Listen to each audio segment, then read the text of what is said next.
Hi everyone and welcome to Smart Culture Education. This is the place where we make learning simple, clear and engaging. If you're new here, don't forget to subscribe so you can join us on this journey of mastering maths, science and more. Here we will take a look at some fundamental rules of differentiation that simplify the process of finding derivatives for various functions. First, we'll take a look at the derivative of a constant. The derivative of any constant value is equal to 0. And the reason for this is that a constant does not change, so its rate of change is equal to 0. What about the derivative of x to the power of n?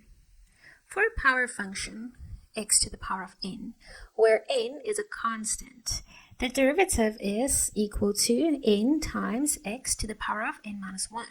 And this rule comes from applying the limit definition of the derivative and simplifies finding derivatives of polynomial functions.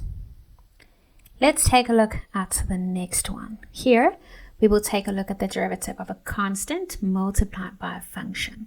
If a function f of x is multiplied by a constant k, the derivative is k times the derivative of f of x. So this is known as the constant multiple rule, and it is useful when scaling functions by a certain constant. What about the derivative of a sum?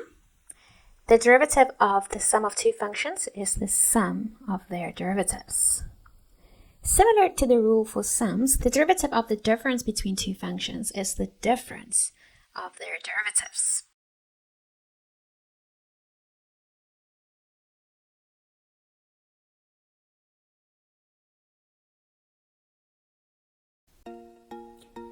Thank you for watching today's video on Smart Culture Education.